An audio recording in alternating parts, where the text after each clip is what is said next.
YTN 뉴스 FM 슬기로운 라디오 생활. 안녕하세요. 아나운서 최영진입니다. 자, 오늘 아침 출근길 지각하지 않으셨는지요? 어제 저녁 수도권에 큰 눈이 오면서 그야말로 교통 대란이 일어났습니다. 저는 어젯밤 9시쯤 마포에서 출발했는데 이 방배동까지 무려 4시간 30분이 걸렸습니다. 어제 올림픽대로에는요, 아예 차를 도로 위에 두고 간 시민도 있더라고요. 그 정도로 극심한 교통 정체였는데요. 밤사이 눈은 그쳤지만 어제 봤던 눈이 얼면서 빙판길이 생겼습니다. 바퀴가 헛돌거나 미끄러지는 경우가 발생하는데요. 감속 운전하시고 앞차와의 간격 유지하셔서 안전운전하시길 바랍니다. 자, 이런 가운데 지하철도 고장이 나면서 대중교통 출근길도 그야말로 혼잡했습니다. 1호선 외대암역을 지나던 소요산행 열차가 고장나서 지연 운행됐고요. 4호선 동대문역을 지나던 당고객 열차가 고장나 역시 잠시 운행이 중단됐죠. 현재 1, 4호선 모두 조치는 완료된 상태입니다. 오늘 출근길 모두 수고 많으셨습니다. 자, 오늘 아침부터 최저 영하 20도의 강추위가 몰아치며 아주 추웠습니다. 낮에도 바람이 강하게 불면서 체감온도가 더 떨어질 것으로 보이는데요. 건강관리 잘하시고요. 특히 안전운전 하시길 바랍니다. 자, 코로나19 신규 확진자는 870명입니다. YTN 뉴스 FM 슬기로운 라디오 생활 지금 바로 출발합니다. 네, 목요일 1부는 생활 속 상반된 의견에 대해 이야기 나눠보는 시간 반찬 토론입니다.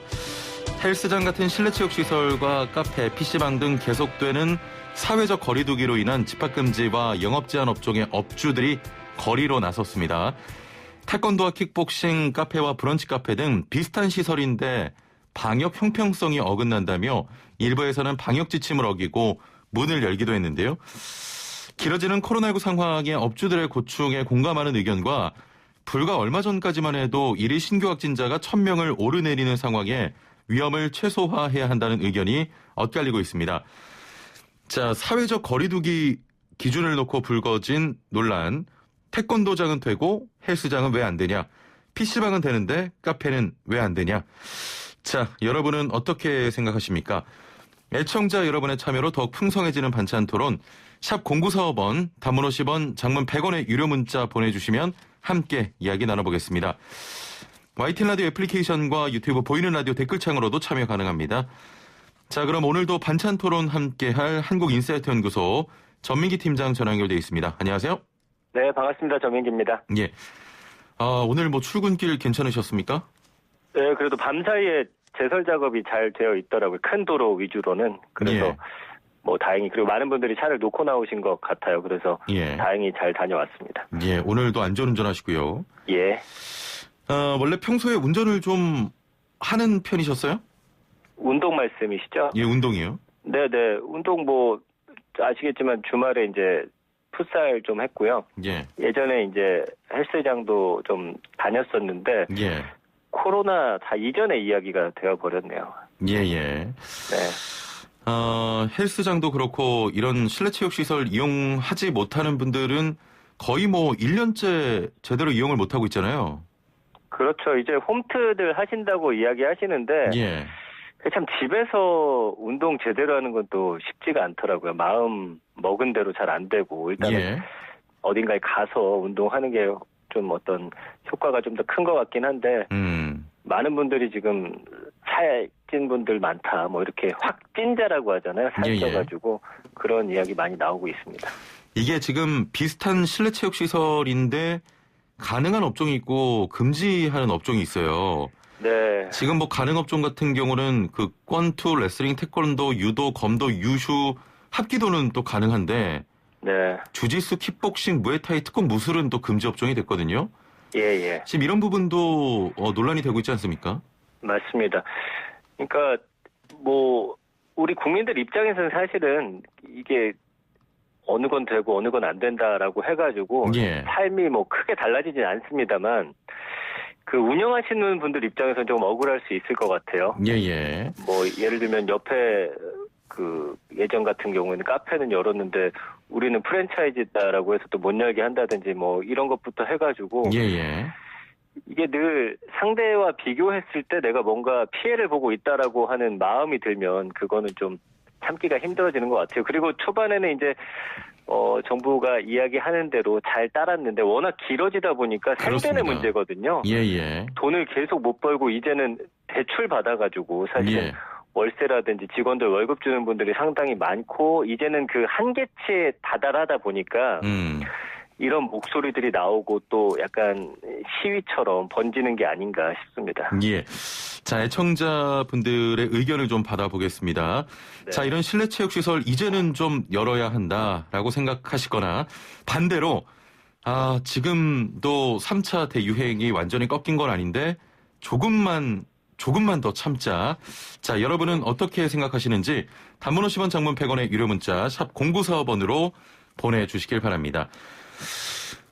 요즘은 그 카페에 앉아서 음식을 먹을 수 없으니 잠시 만나서 이야기하는 것도 쉽지 않고요. 그러다 보니까 자연스럽게 거리 두기가 가능해졌는데 이용자들은 불편한 정도지만 조금 전에 우리 팀장님께서 말씀하신 것처럼 생존의 문제거든요. 소상공인들에겐. 맞습니다. 예, 결국 그 거리로 나오는 상황까지 발생을 했죠.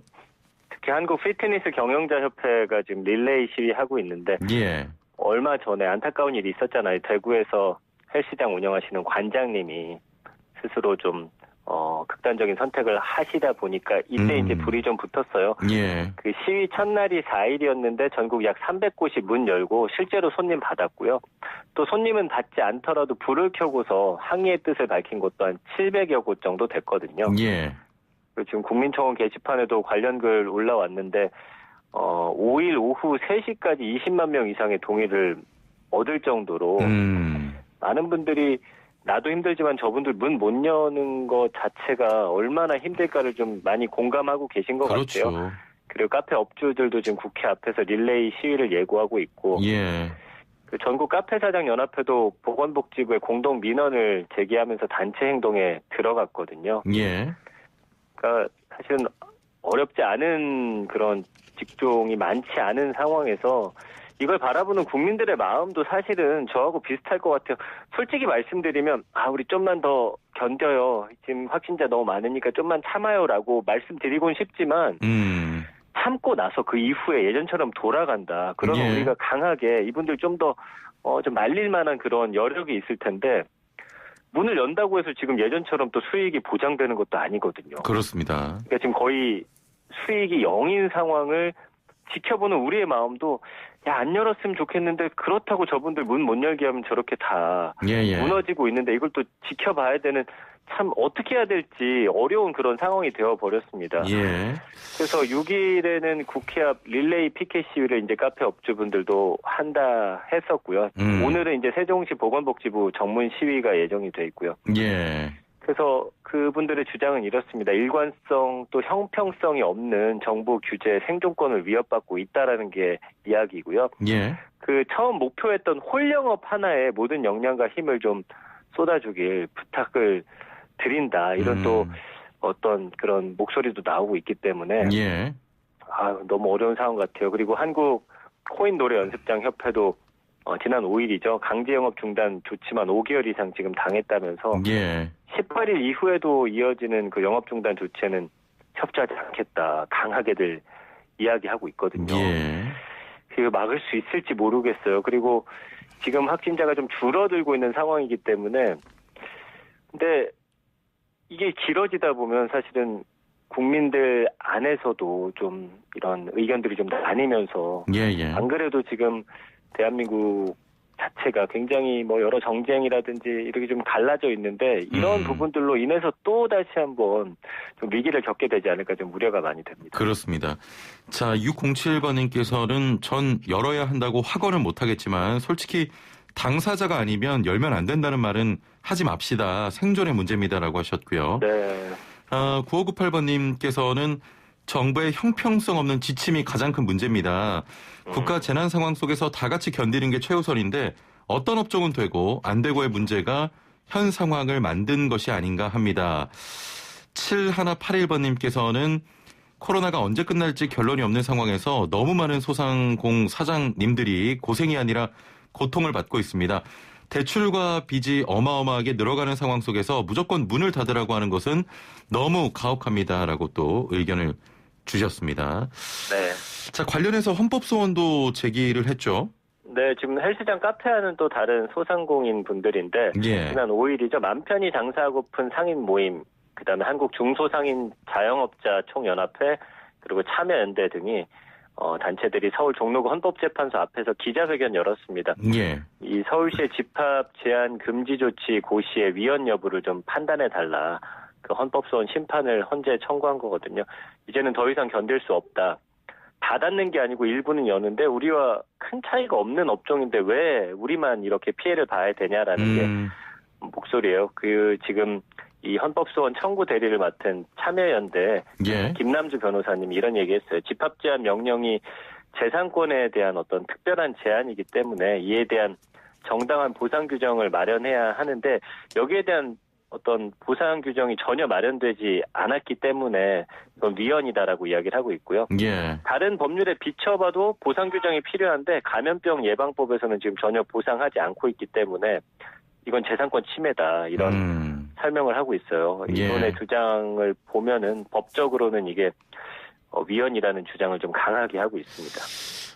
자, 그런데 실내 체육시설의 경우는 비말 침방울이나 땀 등이 발생하기 때문에 위험하다고 얘기가 되면서 집합 금지 업종이 됐습니다. 네. 실제로 좀 여러 차례 감염이 발생하기도 했죠.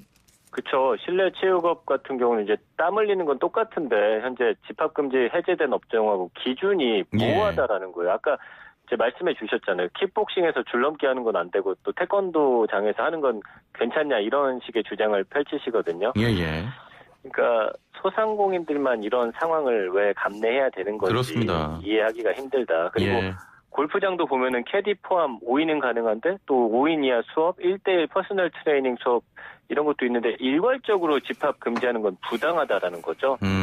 그리고 목욕탕이나 놀이공원은 가능한데 회원제로 운영되는 체육시설은 또 고위험시설로 분류가 되냐. 예. 그리고 이제 지인 중에 찜질방 하시는 분이 계신데 어쨌든 찜질방은 그 사우나 형태 뜨끈뜨끈한 그런 것들을 운영하고 목욕탕도 같이 하고 있는데 목욕탕은 되고 이 사우나는 안 된다고 하니까 다들 찜질방은 찜질하러 오는데 지금 목욕만 하러 오는 사람들이 없다라는 것이죠. 그러니까 이분들의 주장을 사실은 이해가 됩니다. 그래서 참 이 정부로서도 굉장히 어려울 것 같아요. 이 기준 마련하는 것부터 해가지고 그렇다고 또 다 열게 하자니 확진자 계속 늘어나는 상황이 또 우려가 되고 그렇습니다. 뭐 이러지도 저러지도 못하는 상황인 것 같아요. 4001번님께서는 1대1 PT샵이라도 좀 할 수 있게 해주세요. 불공정한 기준에 더 이상 인내할 수가 없습니다. 애지중지 키운 작업장 무너지면 정부가 책임질 건가요? 문 열어서 영업 못하는 건 본인 책임입니다라고 또 하셨고 정말 1대1로 하는 그런 퍼스널 트레이닝 수업이 있는데 이것 역시 조금 전에 말씀하셨지만 또 일괄적인 집합금지를 당했습니다. 자, 이런 형평성 때문에 좀 맞지 않는다 이렇게 얘기하시는 분들도 많고요. 네, 이게 아마 코로나 초기였으면 많은 국민들도 우리 좀만 참자 견디자. 물론 다 같이 힘든 건데 이렇게 말씀하셨을 텐데 지금 뭐 워낙 1년 정도 긴 상황이 이어지고 있고 또 모두가 다 문을 닫은 거 아니기 때문에 어느 정도는 이분들의 어떤 이야기에 좀 귀를 기울이는 그런 모습이 아닌가 싶습니다. 그렇습니다. 자, 7117번님께서는 우리가 달리기를 할 때 결승점에 다가갈수록 힘이 들잖아요. 코로나도 이제 그 결승점에 다가가고 있는 것 같습니다. 우리 소상공인 여러분들 많이 힘드시겠지만 조금만 더 버텨줬으면 좋겠습니다. 이런 말씀 드리면서도 너무 송구하고 죄송스럽네요 라고 하셨고 조금만 참자 이런 의견이었고요. 그러니까요. 참자라고 말씀하면서도 굉장히 미안해하시잖아요. 그러니까요. 그게 지금 우리 모두의 마음이라고 볼 수 있겠어요. 5917번님께서는 설마 정부에서 마음에 드는 업종만 골라서 영업 허용하겠습니까? 정부에서도 많은 불평불만들을 감안해서 재조정을 한다니까 조금 더 기다려봅시다. 저도 많이 힘듭니다라고 또 하셨고 또 반대로는 0507번님께서는 방역하다가 굶어 죽어요. 그냥 열고 갈 사람 가고 안 갈 사람 안 가고 걸린 사람이 치료비 내고 그게 맞죠. 진짜 그만 정부는 시장에 간섭을 했으면 좋겠습니다. 또 이렇게. 네네. 예, 이 관련해서도 참 의견이 좀 갈리는데 사실 실내체육시설 기준이 있긴 합니다. 돌봄 기능이 있는 경우에는 문을 열 수 있고 또 돌봄 기능이 없는 경우에는 문을 열 수 없는 거 아닙니까? 맞습니다. 실내체육시설 돌봄 기능이 있는 곳에서 가능하다 말씀해 주셨습니다. 돌봄 기능에 따라서 나뉘는 건데, 그러니까 허용되는 업종을 좀 볼게요. 체육시설법상 체육도장업 7개 종목인데, 태권도, 합기도, 검도, 유도, 우슈, 권투, 레슬링. 그러니까 대한체육회 가맹 경기단체 종목만 가능하고요. 지금 금지가 되는 게 자유업종, 주짓수, 킥복싱, 무에타이, 특공무술 등등인데, 자, 이 돌봄의 기준이 그럼 무엇이냐.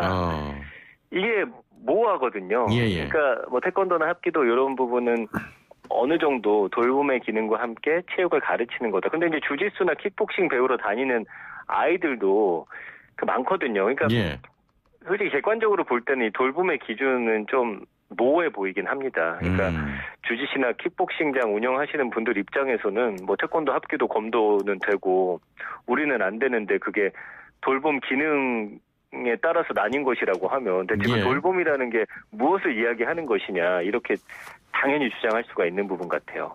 그렇습니다. 2584번님 미국 영국을 보세요. 조금 더 참았으면 좋겠네요. 조금 더 인내하고 참자 이런 의견이었고요. 7021번님 강제로 문 닫으면 그만큼 보상을 해줘야죠.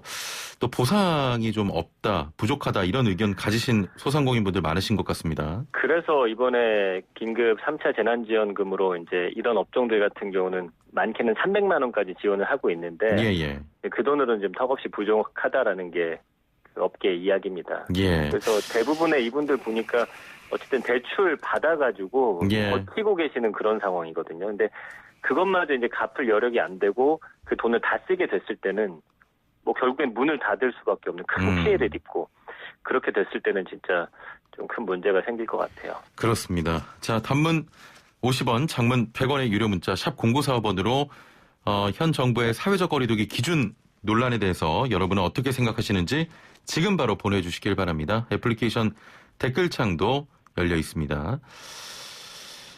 상황은 이해가 됩니다. 보시는 국민들도 쉽지 않은 상황임을 충분히 알고 있을 거고요.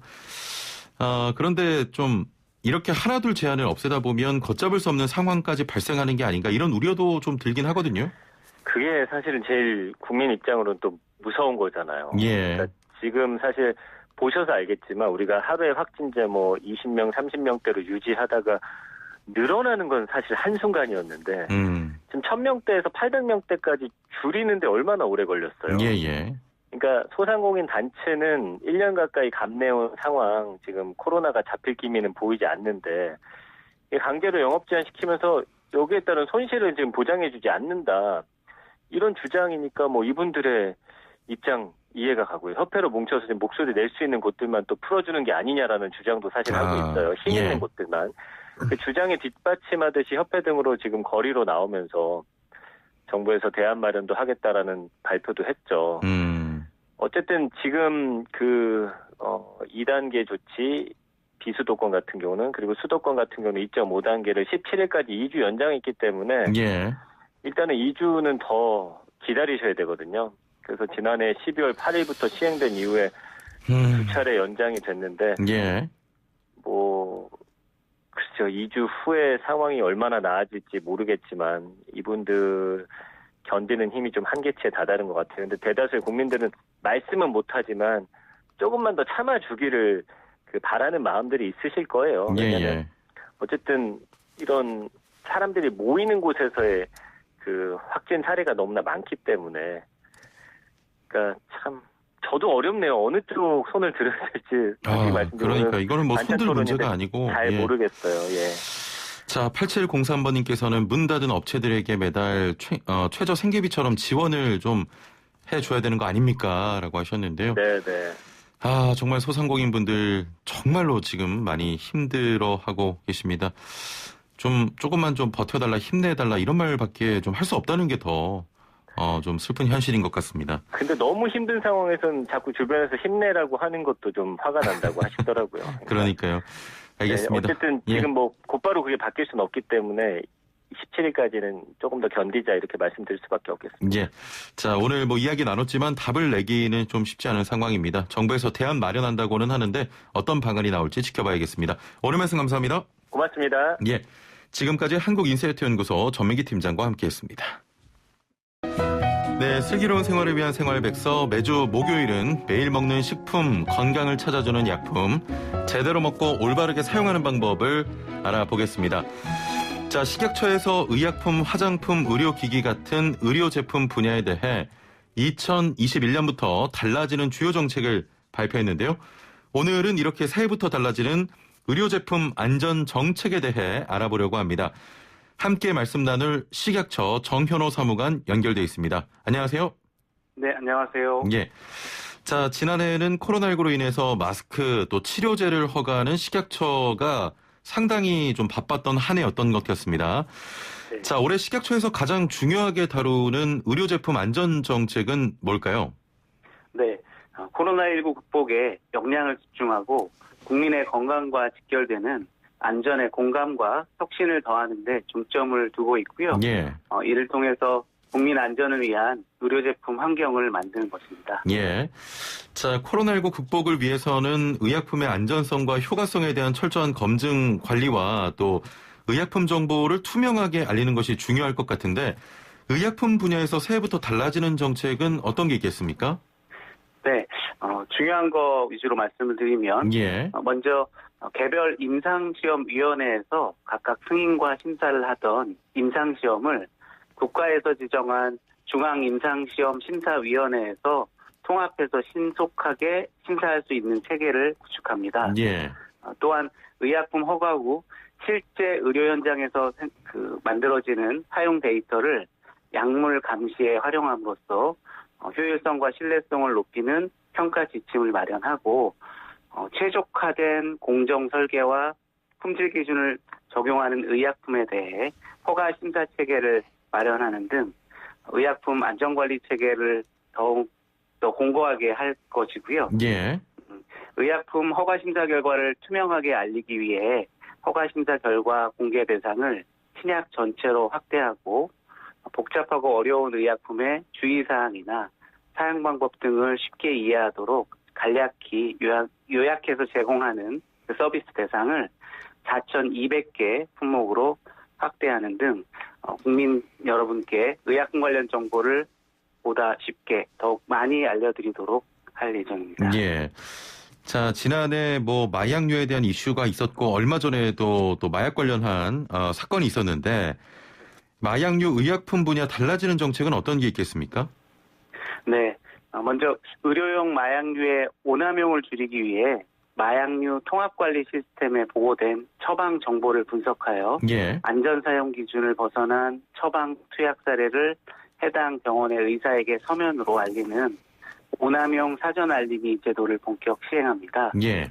또한 향정신성 의약품 식욕 억제제의 안전 사용을 위해 제약업체가 의료인 환자 등에게 사용 설명서를 배포하고 교육할 수 있도록 위해성 관리 계획 대상 의약품으로 지정 관리합니다. 예.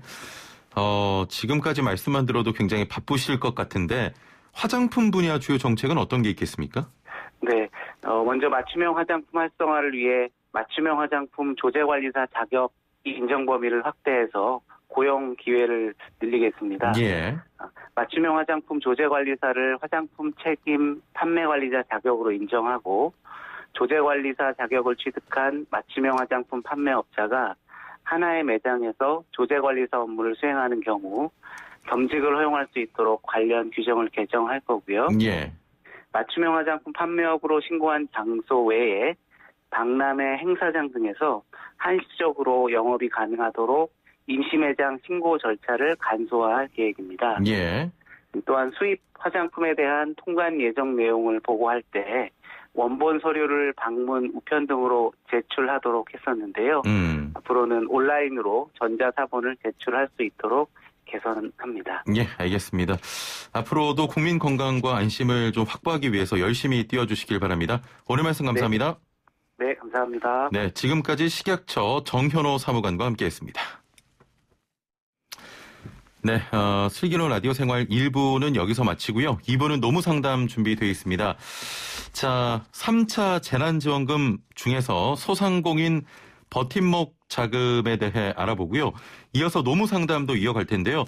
3차 재난지원금 누가 얼마나 받나, 그 어떤 질문도 좋고요. 또 노무에 대해서 궁금한 점, 힘든 점 있는 분들 지금 바로 단문 50원, 장문 100원의 유료 문자 샵 0945번으로 보내주시면 저희가 답변을 해드리도록 하겠습니다.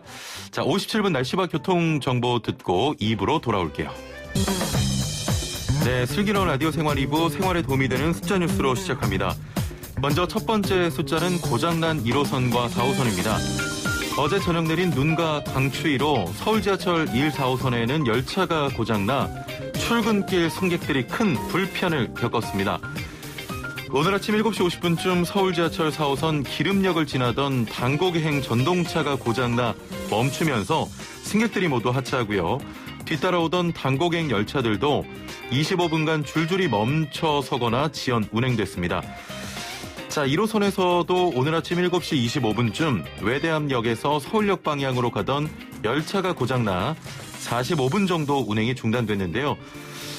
자, 한편 어제 퇴근길에 갑자기 쏟아진 폭설로 도로가 마비되면서 몇 시간씩 걸려 집에 갔다는 분들 많던데요. 한 온라인 커뮤니티에 올라온 사진이 있더군요. 오늘 새벽 4시입니다. 4시에 올라온 글입니다. 자, 성남에서 광주로 넘어가는 길 아직도 버스 안이라는 내용의 글이었는데요. 이 글의 작성자는 버스에서 7시간 가까이 갇혀 있다고 적었는데 아직 퇴근도 못했는데 출근 시간이 다가오네요. 저도 근처에 있다가 10시간 만에 탈출했어요. 같은 댓글이 달렸다고 합니다. 자, 이분 버스에서 내리셨는지 집에 들어가셨는지 이런 분들 회사에서 연차 줘야 될 것 같네요.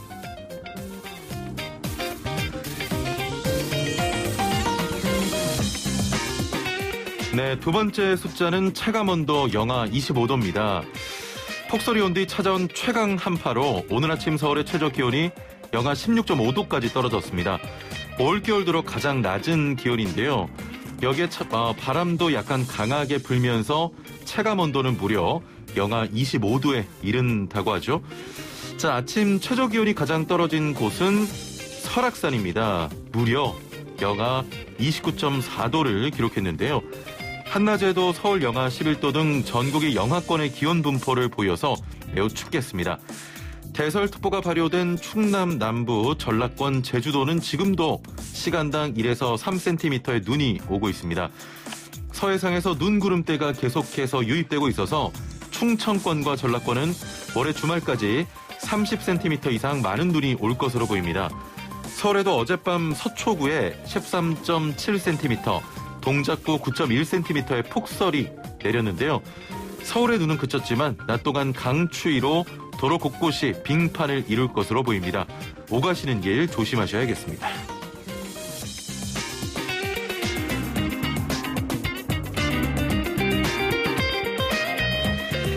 네, 세 번째 숫자는 1,000만 원씩 달랍니다.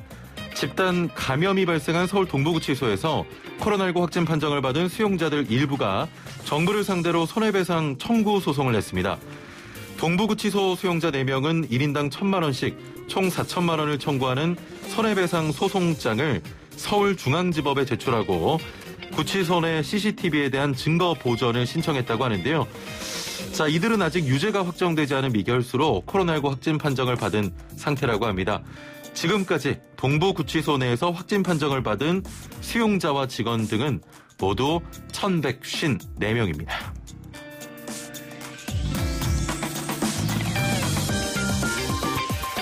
네, 마지막 숫자는 5인 미만 제외입니다. 미흡한 안전조치로 노동자 사망 등 산업재해가 발생해도 상시근로자 5인 미만 사업장은 중대재해법의 처벌 대상에서 제외됩니다. 여야는 어제 국회 법사위 법안소위에서 이렇게 결정을 했는데요. 중소기업벤처부 등 정부 부처와 경영계의 의견이 많이 받아들여진 것으로 보이죠. 자, 음식점과 노래방, PC방과 목욕탕 등 다중이용업소도 바닥 면적이 1,000제곱미터 미만이면 중대재해법을 적용받지 않게 됩니다. 자, 이렇게 중대재해법이 많이 후퇴된 데 대해 정의당은 강력한 유감을 표하고 거대 양당의 흥정이라고밖에 볼 수 없다고 비판했습니다. 지금까지 생활에 도움이 되는 숫자 뉴스였습니다. 네, 목요일 2부는 알아두면 돈이 되는 노동법 알돈노 시간입니다. 11일부터 코로나19 이후 영업피해를 본 소상공인을 대상으로 임차료 등 고정 비용을 지원하기 위한 버팀목 자금 신청이 시작됩니다. 자세한 내용 알아보려고 하는데요. 오늘의 주제 이외에도 방송 들으시면서 노무에 대해 궁금한 점 있는 분들 단문 50원, 장문 100원의 유료 문자 샵 0945번으로 보내주시길 바랍니다. 자, YTN 라디오 유튜브와 애플리케이션 댓글창도 활짝 열려 있습니다. 자, 그럼 오늘 함께 말씀 나눌 분 스튜디오에 모셨습니다. 서울한부 노동법률사무소 김윤신 노무사와 함께하겠습니다. 안녕하세요. 네, 반갑습니다. 예.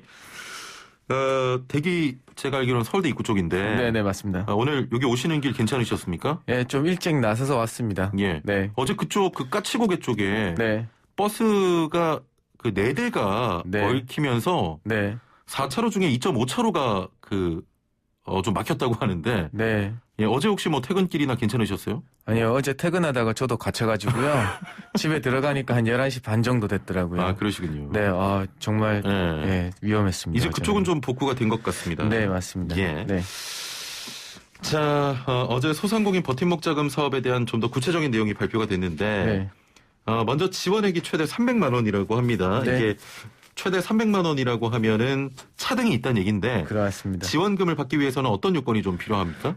네, 뭐 지원 금액에 대해서는 저번에 연말부터 홍보가 나가서 되게 다들 아시라고 생각됩니다. 그래서 집합 금지 업종이 300만 원이고요. 최대 금액을 드리는 거고, 그 다음에 영업 제한 업종이 200만 원, 예. 일반 업종에 해당되면 매출 감소 요건을 입증이 되면 100만 원을 지급하게 됩니다. 예. 그래서 사실 공통 요건을 먼저 말씀드렸는데요. 소상공인이셔야 돼요. 소상공인이 어떤 거냐면 아시다시피 음식 숙박업은 매출액이 10억 이하, 도소매는 50억 이하이고요. 예. 뭐 근로자 수는 음식, 숙박, 도소매가 5인 이하, 제조, 운수는 10인 이하 사업장을 소상공인 사업장으로 분류하고 있습니다. 그래서 또 가장 궁금해하셨던 부분이실 거예요. 저희가 첫 방송했을 때 가장 많이 여쭤보셨는데 올해 2020년도에 개업하신 분들 있잖아요. 예. 그분들은 역시 개업일이 2020년 11월 30일 이전이셔야 된다. 그러면 12월에 개업한 분들은 받지 못하는군요. 네, 맞습니다. 예. 말씀드리면 20년에 창업하신 분들 중에서 12월에 개업하신 분들을 제외하고는 예. 일반 업종이면 매출 감소 요건을 맞춘다고 하시면 100만 원을 지원받으실 수 있고요. 아니면 제한 업종이나 뭐 집합 금지 업종 같은 경우에는 수령하실 수 있습니다. 예. 또 신청 당시에 휴폐업 상태가 아니어야 되고요. 또 대표 한 분이 여러 사업체를 운영하시는 경우에도 한 분한테만 지원이 되고요. 한 곳에만. 예. 그다음에 공동대표로 계시는 분이 있으시대요. 거기서 예. 공동대표 중 1인에게만 지급한다는 게 원칙입니다. 그렇군요. 네. 자, 집합 금지 업종 300만 원, 영업 네. 제한 업종 200만 원, 일반 업종은 100만 원을 지원받게 되는데 네. 집합 금지와 영업 제한 업종은 어떤 차이가 있습니까? 네, 뭐 거리두기 단계에 따라서 달라집니다. 예. 11월 24일 이후에 수도권은 2.5단계, 비수도권은 거래 2단계 기준이죠. 그래서 또 덧붙여서 우리 12월 24일 날 연말연시 특별 방역 대책이 나왔잖아요. 그래서 예. 이번에 스키장, 빙상장, 뭐 눈썰매장, 그다음에 뭐 여기에 부속되어 있는 뭐 편의점이라든지 다른 음식점이라든지 부속 가게들이 있잖아요. 예. 거기도 포함됐고요. 그다음에 뭐 인근의 스키 대여점까지 포함돼서 이번에 집합 금지 업종에 들어가서 300만 원을 받으실 수 있습니다. 예. 네, 그리고 숙박업종 같은 경우에는 우리 연말연시 특별방역대책으로 제한이 됐었잖아요. 그렇습니다. 50% 예. 이내로. 그래서 이분들은 영업 제한으로 200만 원을 수령하실 수 있습니다. 소상공인 같은 경우에는. 예. 네, 그렇습니다. 일단은 집합 금지나 영업 제한 업종은 매출 감소 요건은 없습니다만 일반 업종이죠. 네. 100만 원을 받는 분들인데 네. 매출 감소 요건을 충족해야 한다면서요? 네, 맞습니다. 이게 처음이 아니니까 우리 소상공인 희망자금, 새희망자금 하셨을 때 예. 요건들하고 똑같습니다. 19년 이전에 창업하시면 20년 매출하고 19년도 연매출하고 비교해서 감소했으면 예. 충족된다. 그다음에 만약에 이제 20년 개업이시라고 하면요. 11월 30일 이전에 개업해서 9월부터 12월 매출액이 연간 환산한 매출액이 4억 이하이고요. 그다음에 12월 매출액이 9월에서 11월 월 평균 매출액 미만이셔야 되는 겁니다. 그래서 여기에 대한 입증은 우리 국세청에 신고된 신용카드나 현금영수증, 전자세금 계산서를 바탕으로 활용한다고 합니다. 그래서 주의하실 점이 있는데 우리 개인 사업자들 같은 경우 그리고 뭐 다른 부가세 마감이 이게 이번 달 마감이 올해 마감이 내년 2월 15일까지잖아요. 그래서 20년 하반기 부가세 신고 후에 매출액 감소가 없다면 환수 조치를 한다고 하니까 그거 좀 주의해 주셔야 될 것 같아요. 네. 자, 조금 전에 속보가 들어왔습니다. 일부 반찬 토론 시간에서도 사회적 거리두기 기준 논란과 관련해서 이야기 나눴는데, 조금 전에 보건복지부가 브리핑에서 밝힌 내용입니다. 자, 내일부터 모든 실내 체육시설에서 아동과 학생 대상 9인 이하의 영업을 허용하겠다는 속보가 들어왔습니다. 자, 조금 전에 보건복지부가 브리핑에서 밝힌 내용인데요. 내일부터 모든 실내 체육시설 아동과 학생 대상 9인 이하의 영업을 허용하겠다고 밝혔고요. 자, 노래방 등 수도권 집합금지 업종은 17일 이후에 영업이 허용될 것 같습니다. 조금 전에 들어온 속보인데요. 제가 좀 자세한 내용을 찾아서 전해드리고 싶은데 지금 속보로 긴급하게 들어온 내용이어서 자세한 내용은 들어오는 대로 전해드리고요. 이어지는 뉴스에서 자세히 살펴드리겠습니다. 일단은 이렇게 되면 조금 숨통은 좀 트일 것 같습니다. 네, 이제는 뭐 개인 방역을 더 철저히 하시고 어느 정도의 경제 생활은 영위해야 되는 게 아닌가 싶습니다. 네. 알겠습니다.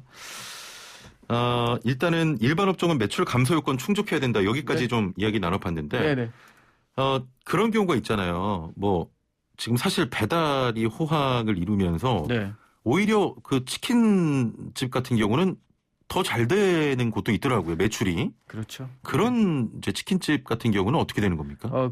이 치킨집이라고 하면 우리는 이제 음식점으로 들어가죠. 그래서 그 식당 같은 경우에는 사실 매출 감소 요건 따지지 않고 200만 원 지원하게 돼 있습니다. 그래서 제한업종이기 때문에. 제한업종이기 때문에 9시 이후에 홀 영업 못하게 제한했기 때문에 다른 배달로 해서 매출이 늘어났다고 하더라도 지원되게 돼 있습니다. 알겠습니다. 가장 중요한 부분인데요. 이게 언제 받게 되는 겁니까? 이거는 우리 버팀목 자금은 1월 11일 월요일부터 신청받게 됩니다. 신청을 받고 나서부터 순차적으로 지급한다고 해요. 그래서 지급 시기는 11월 월요일 신청하면서 시작되는 것이고요. 11일에는 우리 사업자 등록번호 끝자리 기준으로 홀수, 12일에는 짝수면 신청받습니다. 13일부터는 구분 없이 신청 가능하시고요. 온라인 사이트에서만 접수하고 있습니다.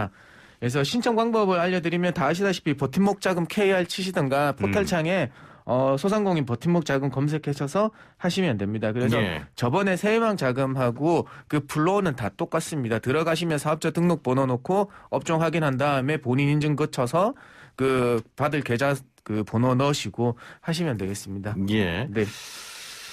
자, 또 하나 3차 긴급고용 안정자금도 지원된다고 하는데 지원 대상은 어떻게 됩니까? 지원 대상은 첫 번째는 신속 지원이라고 해서 6일부터 문자가 나갔는데 이분들은 1, 2차 긴급고용 안정지원금 받으신 그 우리 특구 종사자분들하고 프리랜서 분들입니다. 근데 다만 12월 24일 작년 12월 24일 기준으로 고용보험에 가입되지 않으신 분들에게만 지급이 되는 겁니다. 그래서 12월 24일 그러니까 24일을 기준으로 하는데요. 다만 15일부터 24일까지 고용보험 가입 일수가 3일 이하면 또 지원 대상에 포함되신다고 하니까 잘 한번 챙겨보시기 바라겠습니다. 그런데 그러면 1차에도 못 받고 2차에도 뭐 해당 사항이 없어서 안 받았는데 이번 3차 때 해당 사항이 있으신 분들이 있으시잖아요. 신청을 하셔야 될 분도 신청을 있죠. 하시는데 이번에는 신청을 받는 게 아니고요. 다음 주 금요일 날 15일 날 별도의 사업 공고를 내기로 했습니다. 신규 수혜자분들 같은 경우에는요. 그래서 이분들에 대해서는 1월 내로 신청받아서 2월 말 정도에 지급한다고 하니까 다음 주 월요일에 사업 공고 한 번 더 확인해 보셔야 됩니다. 알겠습니다.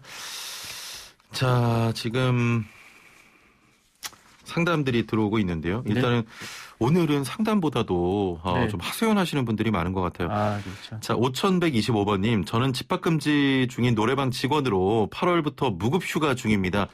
저 같은 사람들은 어떠한 정부의 혜택도 못 받고 있어요. 빚으로 살고 있습니다.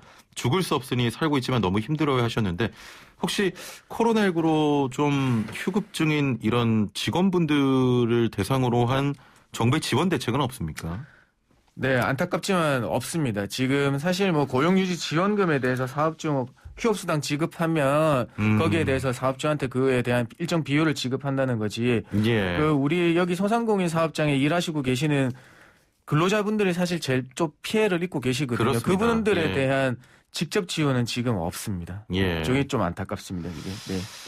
9676번님은 매출 줄은 것을 어느 기간으로 정하나요? 2019년 매출과 2020년 매출인가요?라고 하셨는데 좀 그 매출 감소 기준을 여쭤보시는 것 같습니다. 네, 만약에 20년도 창업하신 기업이 가게가 아니시고 19년도에 창업하셨으면요. 예. 19년도에 우리 국세청에 신고된 소득이 있으시죠. 뭐 개인 사업자라고 하면 1년에 2번 부가세 신고도 하고 종소세 신고도 하고 하시니까 그거 기준으로 하고요. 20년도에는 이제 상반기에는 이루어졌고, 그 다음에 하반기는 어느 정도 추산이 가능하시니까, 그 다음에 이 부가세에 대해서 내년도 올해 2월 15일까지 마감이 되면, 거기에서 이제 추후 사후 검증한다고 하니까 예. 국세청 신고소득, 그다음에 국세청에 신고한 거는 뭐냐면 신용카드나 현금 영수증, 전자세금 계산서가 19년도권에 다 올라가 있을 거고요. 20년도도 마감 끝난 거는 다 올라가 있을 테니까요. 예. 그거 확인해 보시면 돼요. 알겠습니다. 네. 자, 단문 50원, 장문 100원의 유료 문자 샵 0945번으로 노무 관련 상담 어떤 것도 좋습니다. 다 보내주시고요. 자, 소상공인 버팀목 자금도 좋고 프리랜서인데 저 받을 수 있나요? 뭐든 좋습니다. 저희가 이 시간 해결해 드리도록 하겠습니다. 5029번님, 조금 전에 말씀하셨던 그 고용보험 관련 가입 관련 내용인데요. 1차 긴급고용지원금 받고 2차 때는 고용보험 가입 이후로 못 받았습니다. 그럼 지원금 못 받나요? 라고 하셨네요. 만약에 2차 때는 9월 10일 기준이었죠. 예. 9월 10일 기준으로 고용보험에 가입돼서 못 받으셨다 그러시더라도 제가 아까 말씀드린 대로 3차 판단 시점이 12월 24일 기준으로 고용보험에 미가입돼 있던 상태시면요. 예. 받으실 수 있습니다. 그래서 신규 수혜자에 들어가시겠죠. 예. 네, 그렇게 되면 다음 주 금요일 날 15일에 고용노동부 홈페이지에 사업 공고할 테니까 그거 조금 지켜봐 주시면 되겠어요. 예. 네. 3941번님, 프리랜서 직종도 지원한다고 하는데 학원 강사도 해당됩니까? 라고 하셨네요. 네, 고용보험에 가입되지 않으신 상태로 노무 제공하고 소득이 발생한 모든 분들은 그에 해당되는 분들은 지원이 됩니다. 사실 노동부에서 예시를 들어놓고 있는데요. 학원 강사분들 그다음에 뭐 학습지 교사분들의 같은 경우에는 특고나 프리랜서에 해당된다고 첫 번째 예시에 나와 있습니다. 예. 네. 3485번님 같은 경우는 사업자 등록은 하지 않고 가판에서 영업을 해왔는데 버팀목 자금 받을 수 있나요? 라고 하셨거든요. 네, 사실 제일 안타까운 분들인데요. 사업자 등록은 하지 않으면 지급되지 않습니다. 예. 왜냐하면 2차 때도 마찬가지였지만 제도권 안에서 매출이 어느 정도 파악이 될 수 있는 분들에게만 지급이 되는 거거든요. 그래서 사업자 등록이 없으면 파악이 안 되기 때문에 지급 대상이 아닙니다. 예, 지급 대상이 좀 안타깝지만 아니고요. 네. 9636번님, 저희 매주 들어오는 질문 중에 하나인데, 개인 택시 기사입니다. 네네. 고용안정지원금 1차에 지급받았는데 3차에도 나오나요? 라고 하셨어요. 네, 개인 택시 기사분들 역시 소상공인이시니까요. 이번에 버팀목 자금에서 포함이 됐습니다. 매출 감소 요건만 해당된다고 하시면 당연히 지급받으실 수 있습니다. 그렇습니다. 네. 더불어서 0645번님은 법인 택시기사입니다. 50만 원 지원금 받을 수 있다던데 언제 어떻게 받나요? 라고 하셨네요. 사실 어제 원래는 사업 공고가 나왔어야 되는데요. 어제 사업 공고가 나오지 않았습니다. 그래서 작년 10월 1일 이후부터 공고일까지 재직 중이신 분들한테 최대 50만 원을 지원하기로 돼 있는데요. 아직 그 공고가 나오지 않아서 자세한 거는 공고 나오는 대로 제가 알려드리기로 했습니다. 원래는 나오기는 이제 사업 공고하고 1월 달에 지원 신청 받아서 2월 내로 지급하겠다고 하시거든요. 그래서 조금 지급까지는 좀 기다리셔야 될 것 같아요. 2월 중으로 지급이 될 것 같습니다. 일단은 자세한 공고는 곧 나오겠지만 일단 법인 택시 기사도 받으실 수가 있는 거죠? 받으실 수 있습니다. 자세한 내용은 또 저희가 공고가 나오는 대로 전해드리고요. 9623번님, 특고 종사자 분이신 것 같은데요. 보험 설계사로 일하고 있습니다. 긴급 고용지원금 받을 수 있을까요? 하셨네요. 네, 보험 설계사분들은 대표적인 우리 특수형태 종사자분들이시죠. 그래서 지원 대상이 맞습니다. 근데 만약에 1차 때, 2차 때 지원 받으셨다고 하면 이번에는 신청 안 하시더라도 지원이 추가적으로 지원되실 거예요. 예. 그래서 아까 뭐 말씀드렸지만 온라인으로 신청하라고 한 건 어떤 이유인가 하면 그냥 기존에 그 2차 때나 했을 때 지급 계좌가 바뀌셨거나 아니면 뭔가 내가 해보고 싶으시면 다른 계좌가 맞는지 확인해보고 싶으면 들어가셔서 신청하시면 되고요. 예. 신청 안 하시더라도 지원됩니다. 그 신청 안 하시더라도 15일까지, 1월 15일까지는 1, 2차 기수해 하신 분들한테는 전부 다 지급할 계획을 갖고 있거든요. 예. 다만 15일까지에 순차적으로 먼저 신청하신 분들이 먼저 지급받으시는 구조는 맞아요. 예, 뭐, 저 11일 날 뭐 6일부터 신청을 받고 있으니까 신청했으면 오늘 받으신 분들도 있을 거고요. 대신에 신청 안 하시면 13일 이후로 받으니까 15일 전에는 무조건 받으실 겁니다. 알겠습니다. 네. 7242번님, 2019년 매출은 없고 2020년 매출만 조금 있는데 지원받을 수 있을까요? 라고 하셨네요. 이게 반대의 경우죠. 19년도 매출이 없으면 도리어 20년대 매출이 있음으로 인해서 증가한 구조를 띠게 되어 있습니다. 그렇겠죠. 예. 반대의 경우요. 굉장히 안타까운 19년도에 어떤 일이 있었는지 모르겠지만 이게 비교 대상에서 19년 매출이 0에서 20년 매출이 있다고 하는 거는 플러스가 됐으니까 감소 요건의 반대죠. 예, 증가죠. 그래서 지원이 안 됩니다. 예. 네. 일반 업종이신 분 같아요. 그렇죠. 일반 업종이면 당연히 매출 감소 요건을 충족해야 되는데 매출 증가를 했으니까. 대신에 한 번 더 말씀드리지만 집합금지나 영업 제한은 매출 감소나 매출 증가 따지지 않습니다. 업종에만 해당된다고 하시면 지원 받으실 수 있어요. 알겠습니다. 네. 자, 3차 지원금 관련한 내용이 아니라 다른 내용인데요. 네. 2099번님. 제가 20년을 한 직장에서 근무했습니다. 그런데 올해 중순쯤 폐업을 한다고 하네요. 자, 그런데 퇴직금을 터무니없이 줄 일이라고 합니다. 어떻게 해야 될까요? 사대보험 안 했고 월급도 그동안 현찰로만 받았습니다. 고용노동부에 신고하면 받을 수 있을까요? 만약 그렇게 해서 받는다면 갑근세도 내야 할까요? 내야 한다면 몇 %나 내야겠습니까? 라는 질문입니다. 네. 우선 퇴직금 말씀드릴게요. 퇴직금은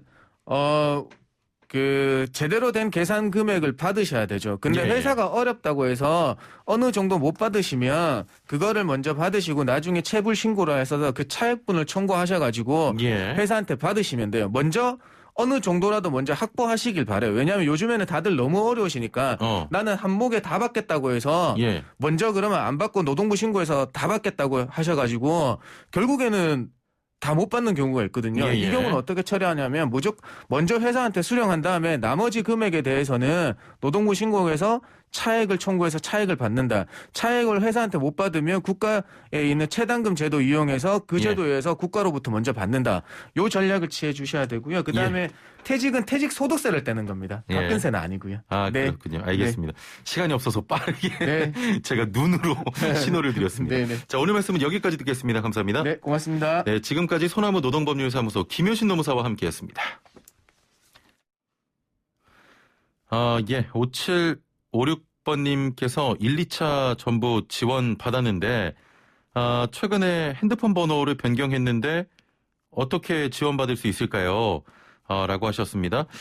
계좌번호만 그대로면요. 1, 2차 신청하셔서 받으셨다고 하면 굳이 다른 거 안 해도 됩니다. 계좌번호 그대로면 다 받을 수가 있습니다. 자, 오늘 거듭 말씀드립니다만 눈 많이 와서 지금 빙판길 곳곳에 깔려 있습니다. 안전운전 하시고요. 내일 뵙죠. 최영진이었습니다. 고맙습니다.